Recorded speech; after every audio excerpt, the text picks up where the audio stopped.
Dan saya akan tahu, ketika firman itu kita olah kembali, yang pertama, kita tahu mana yang benar, mana yang salah. Dan yang kedua, hal itu akan membuat kita semakin berinteraksi dengan firman. Dan ketika kita makin berinteraksi dengan firman, makin suka firman, makin memikir-mikirkan firman, merenungkan firman, maka hal itu akan menjadi terbentuklah karakter yang baik, yang kudus, yang positif dari apa yang kita renungkan dari firman.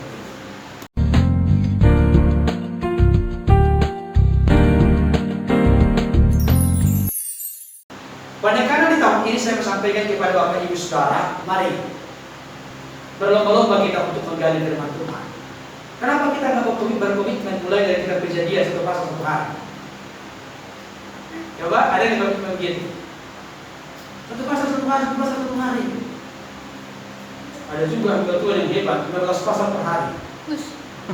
Iya kan? Gak mau pengapan lagi. Iya, kalau kita 1 pasal 1 hari. Minta diskon Tuhan, sering orang keramaian itu makanya suka diskon 70% plus 20%. Nah gitu kan. Sehingga firman Tuhan pun diskon. Ini kelemahan dari seorang Hawa. Kurang pengenalan akan Allah atau tidak mengenal Allah, itu bahaya. Membuat orang terperangkap kepada jebakan iblis, membuat orang jatuh ke dalam dosa. Dampaknya besar. Oleh sebab itu mari kita berlomba-lomba untuk kita mengenal Tuhan. Jangan dari orang ketiga. Saya pernah mendengarkan seorang bersaksi begini. Itu pun saya sampai kesal. Bukan saya tidak suka mendengar kesaksian, oke. Tapi kesal saya. Kenapa? Hampir dia rebut setengah jam waktu khotbah saya. Setengah jam dia bersaksi. Padahal sebetulnya bersaksi kan bukan mengganti khotbah kan. Porsi khotbah dengan khotbah, bersaksi ya memang bisa bersaksi. Boleh kutip ayat apa untuk menyebutkan kesaksiannya itu atas pengalaman hidupnya. Setengah jam lagi bersaksi. Ayo saudara, sepanjang bersaksi ada beberapa kesaksian. Kalau tidak salah ada 5 kesaksian. Saya mau bersaksi. Pede banget lagi. Percaya gini. Saya mendengarkan ada seorang bersaksi begini-begini. Jadi yang disaksikan orang lain. 5-5-nya kesaksiannya nggak ada dirinya yang disaksikan. Tapi dia menyaksikan orang lain. Dan dia pun sembuh dari sakit penyakit kanker. Saya lupa. Berikan tepuk tangan bagi Tuhan. Wow, semangat sekali dia. Semangat sekali. Tapi dia menceritakan orang lain. Kecuali misalnya dia yang berdoa kepada orang lain itu dan kuasa Tuhan terjadi. Tidak, orang lain yang bercerita kepada dia dan dia dengan bangga, dengan senang, dengan sukacita menyaksikan pengalaman orang lain.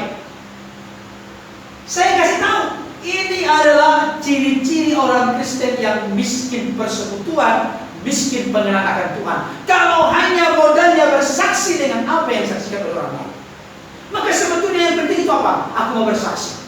Kemarin aku mengalami begini, tapi aku bersyukur lewat pengenalan begini, lewat permasalahan begini, aku makin bertumbuh dalam mengenal Tuhan. Itu yang luar biasa, saudara.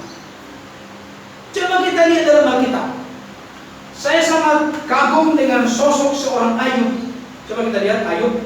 Adakah kita punya kriteria seperti Ayub? Kita lihat dulu ayat 1, ayat yang ke-1. 2, ya. Ada seorang laki-laki di tanah Uz bernama Ayub. Orang itu apa? Saleh dan jujur. 2, ia takut akan Allah dan menjauhi kejahatan. Ada berapa? Coba ulangi. Saleh, coba terlibat, jujur, takut akan Allah, menjauhi kejahatan. Ada 4 kualifikasi yang sangat baik yang dimiliki oleh seorang Ayub.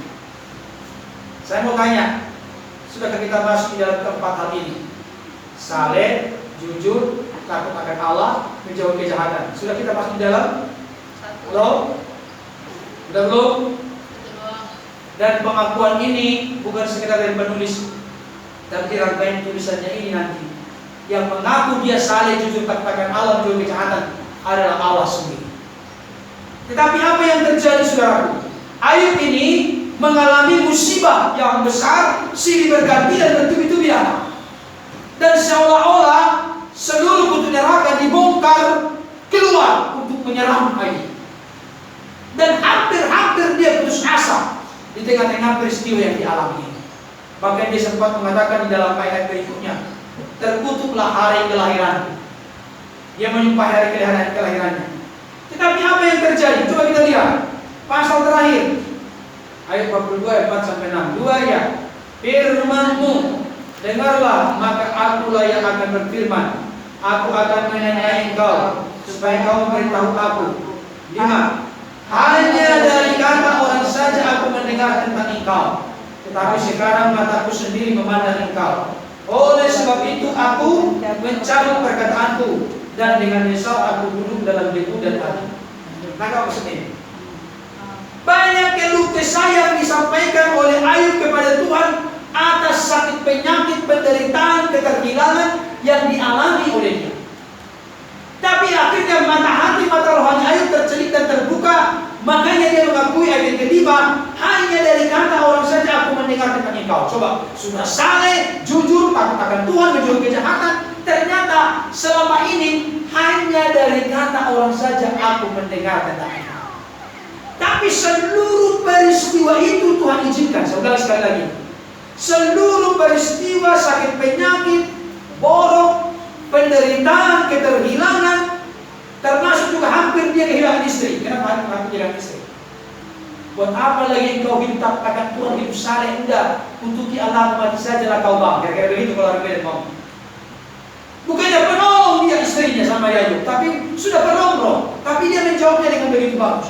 Tapi karena begitu lamanya, begitu besarnya, begitu beratnya pergumulan itu, Ayub pun berkeluh kesah. Dia bertanya, berdialog dengan Tuhan, ada apa? Saya mengevaluasi diri. Apa dosaku? Apa kesalahanku? Mengapa orang benar menderita? Semua dia tidak mengerti. Bukankah demikian dengan kita? Kenapa aku mengalami begini? Kenapa begini? Kenapa begini? Kenapa begini? Tidak pantas seperti aku merasakan begini.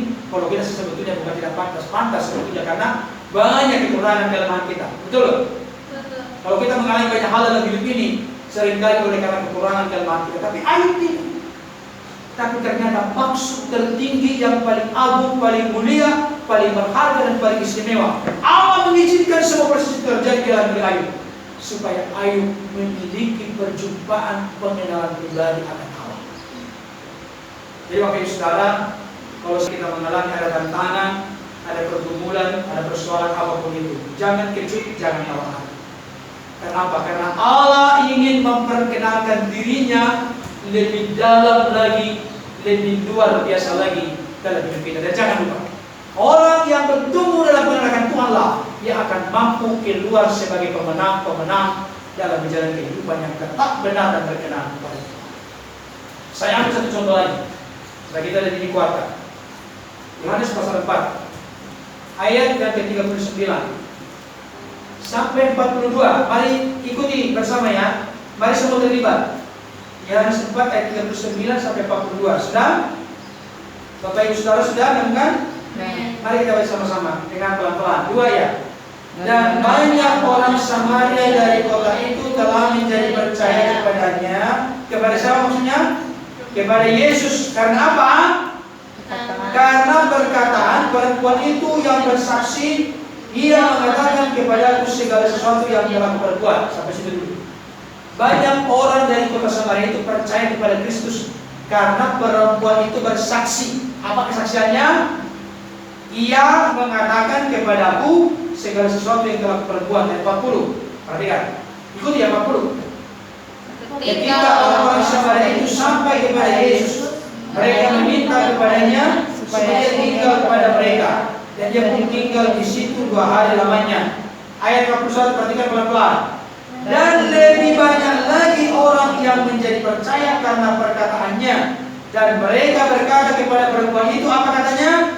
Kami percaya. Terus, tetapi bukan lagi karena apa yang kau katakan, sebab kami sendiri telah mendengar dia, dan kami tahu bahwa dialah benar-benar utusan Allah.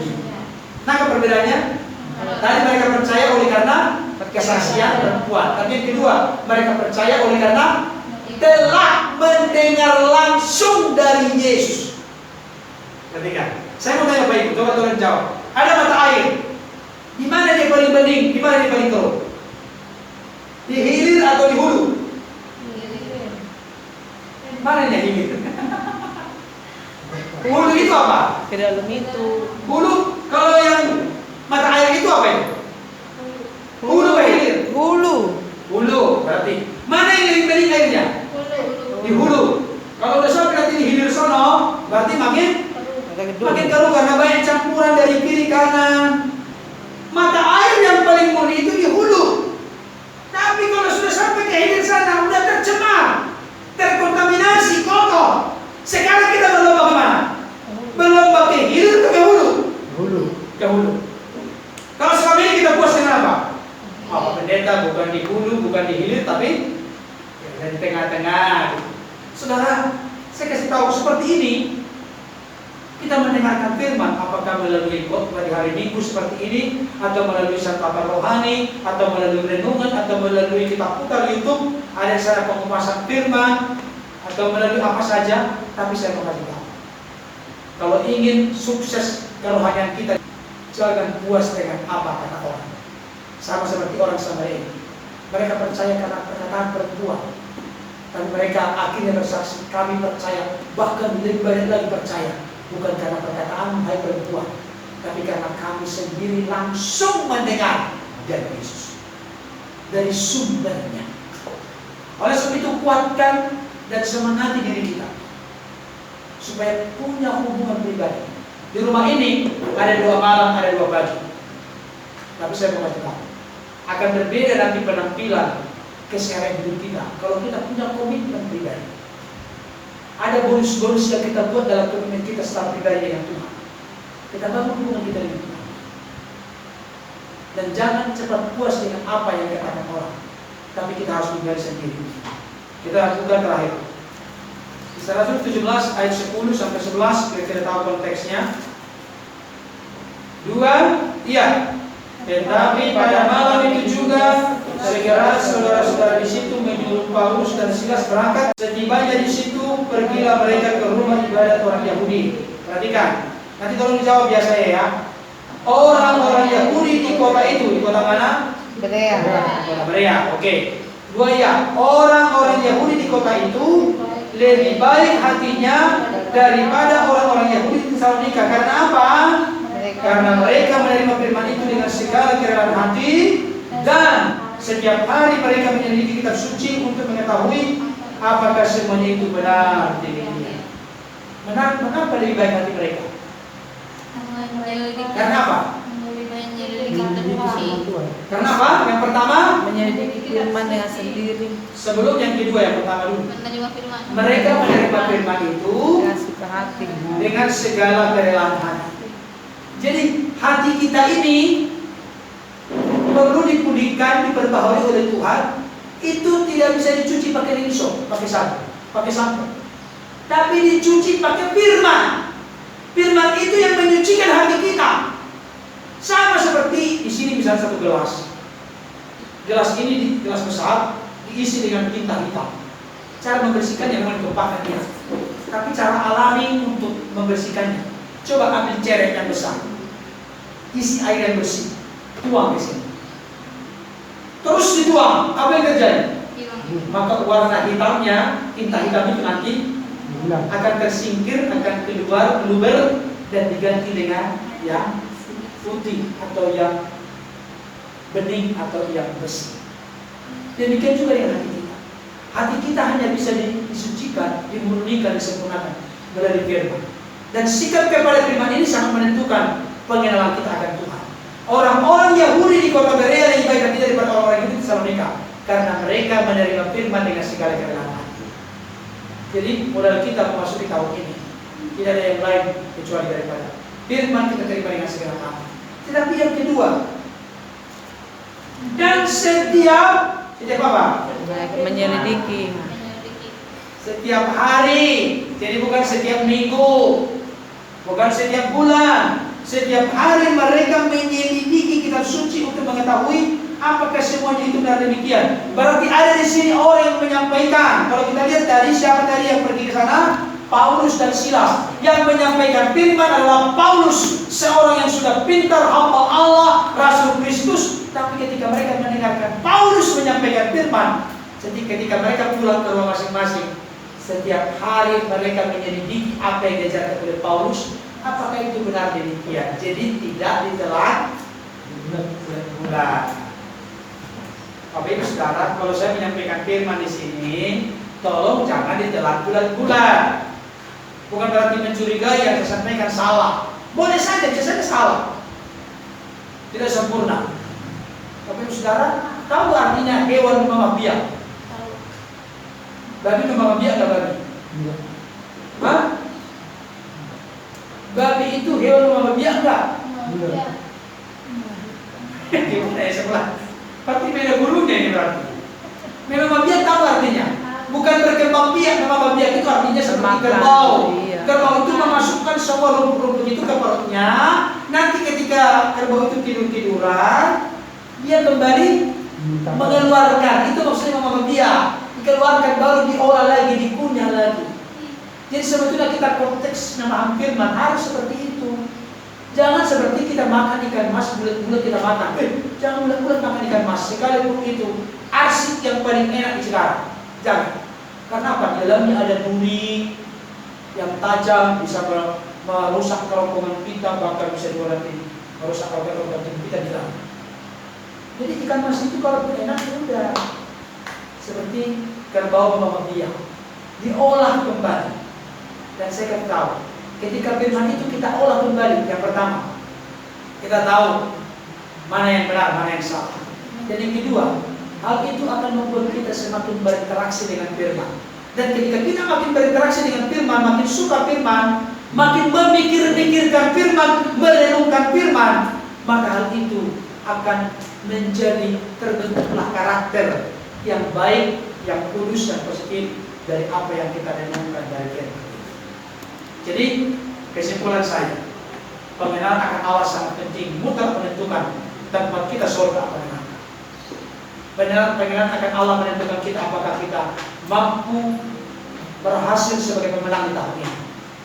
Dan pengenalan akan Allah itu kita bisa dapatkan oleh karena kita memiliki pertobatan yang serius-serius. Pengenalan akan Allah itu kita bisa dapatkan lewat kita tidak hanya puas dari orang kedua, apalagi orang ketiga. Mari kita mengenal Allah dari sumber yang langsung, yaitu dari kitab suci. Mari gali sendiri. Katakan dalam diri masing-masing, oke, ketika aku mendengarkan khotbah itu pelengkap. Jangan jadi itu yang utama. Itu pelengkap, menambah supaya bumbunya makin enak, kira-kira begitu. Tapi yang terutama, gali sendiri. Belum ada pernah di tempat komunitas kita ini, Pak Pendeta, tadi malam aku merenungkan firman, aku nggak ngerti. Tolong dong, gimana sih pengertiannya? Coba sharing dulu. Kita berharap lebih banyak nanti anak-anak Tuhan, baik anak-anak maupun remaja maupun orang tua, memiliki komitmen seperti itu. Bila penting nanti kita siapkan waktu 10 menit untuk menjawab pertanyaan jemaat. Waduh, itu indah sekali. Sehingga kita terus bertumbuh dalam pengarahan Tuhan. Amin, kita berdoa.